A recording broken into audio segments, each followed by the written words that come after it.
আসসালামু আলাইকুম এভরিওয়ান, কেমন আছেন সবাই? এস এম সালমাস কিচেন থেকে আমি সালমা। আজকে আপনাদের সাথে আরেকটা রেসিপি শেয়ার করব। এটা হচ্ছে বিফ সাপ। খুব সহজে কিভাবে বিফ সাপটা তৈরি করে ফেলতে পারবেন রেস্টুরেন্ট স্টাইলে, সেটাই আজকে দেখাবো। তো সাপটা তৈরি করার জন্য এখন আমি এখানে একটা মশলা তৈরি করে নিব। আগে মেইন মশলাটাই হচ্ছে আগে তৈরি করে নিতে হবে। তো এখানে আমি অল্প একটু জায়ফল দিয়ে দিছি, 4 ভাগের 1 ভাগ, আর একটা স্টার নিছি, স্টার মশলা, আর ছোট 2টা দারচিনি, 2টা হচ্ছে এলাচ দিয়ে দিছি, আর অল্প একটু জয়িত্রী, কয়েকটা সাদা কালো গোলমরিচ মিক্স করে, আর জিরা দিয়ে দিছি প্রায় 1 টেবিল চামচের থেকে কম, আর ধনিয়া দিয়ে দিছি 1 টেবিল চামচের মতো। তো এখন মশলাটা আমি গুঁড়া করে নিব ব্লেন্ডারে।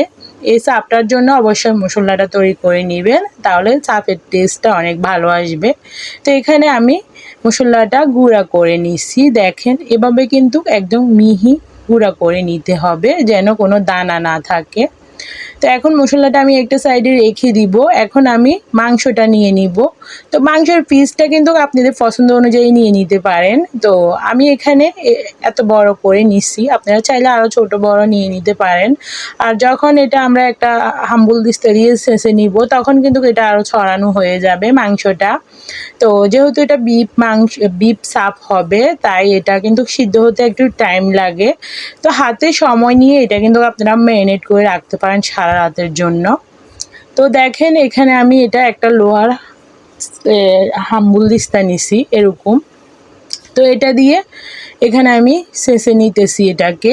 তো এটা একটু ছেঁচতে কিন্তু কষ্ট হবে, কারণ এটা যেহেতু বিফ সাপ। চিকেন সাপটা আমরা যখন এভাবে ছেঁচি তখন কিন্তু এতটা কষ্ট হয় না, একদম অল্প সময়ও হয়ে যায়, এটা একটু টাইমও লাগে।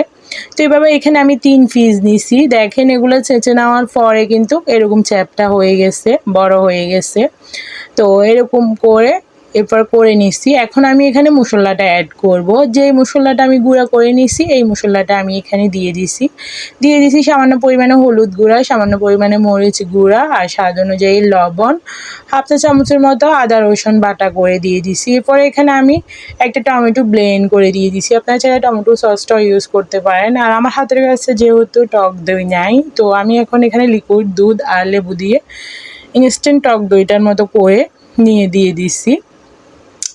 হাতের কাছে যখন থাকবে না তখন এভাবে টক দইটা দিতে পারেন, আর থাকলে তো কোনো প্রবলেম নাই, দিতে পারেন। তো এভাবে আমি এটাকে মেখে নিব। তো আমি এখানে 3-4 ঘন্টার জন্য এটা ম্যারিনেট করে রাখবো। আপনাদের হাতে সময় থাকলে এটা কিন্তু সারা রাতের জন্য ম্যারিনেট করে রাখতে পারেন, তাহলে ভালো হবে টেস্ট। কারণ এটা যেহেতু বিফ, তাই এটা ভিতরে সব কিছু ঢুকতে একটু সময় লাগবে। তো এখানে আমি ময়দা নিয়ে নিছি, আর সাথে দিয়ে দিছি 1 টেবিল চামচ কর্নফ্লাওয়ার। এই আমি মাংসটাকে কোট করে নিব। আপনারা চাইলে এখানে বেসন ইউজ করতে পারেন। তো বেসনটা আমার কাছে ভালো লাগে না, তাই এখানে আমি ময়দা দিছি, আর হচ্ছে কর্নফ্লাওয়ার দিছি ক্রিস্পি হওয়ার জন্য, একদম ক্রিস্পি হবে এটা। তো এভাবে আমি কোট করে নিছি। তো এরপরে আমি একটা সাইডে রেখে এখন আমি এখানে তেল বসিয়ে দিছি গরম। তো তেলটা গরম হয়ে গেলে এখন আমি চাপগুলো দিয়ে দিব। তো চাপগুলো অবশ্যই একটু হাইটে আগে ভেজে নেবেন। একটা একটা চাপ দিয়ে দিব। আমার প্যানটা যেহেতু বড়, আমি 3টা চাপে একসাথে দিয়ে দিতেছি। তো এটা কিন্তু আপনারা আগে একটু হাইটে ভেজে নেবেন, তাহলে আমরা যে ময়দাটা কোট করছি এটা আর ভাঙবে না। লো হিটে করতে গেলে এগুলা ভেঙে যাবে, ছুটে চলে আসবে। তো একটু হাইটে দোনো পিঠ আমি করে নিয়েছি। করে নিয়ে এরপর আমি এটাকে লো হিটে প্রায় 30 মিনিটের মতো এটাকে ভেজে নেব। তো এটা যেহেতু বিফ, তাই একটু লেট হবে।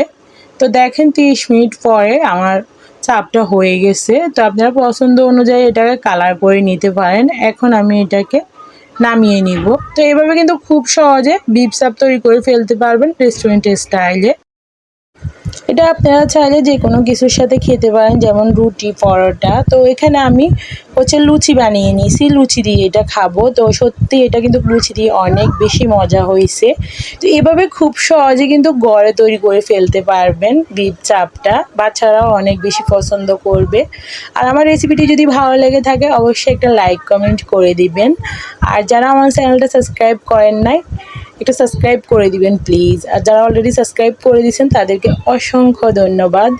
তো এভাবে আমার পুরো ভিডিওটি দেখে আমার পাশে থাকবেন আর একটা লাইক কমেন্ট করে দিবেন অবশ্যই। আল্লাহ হাফিজ, সবাই ভালো থাকবেন।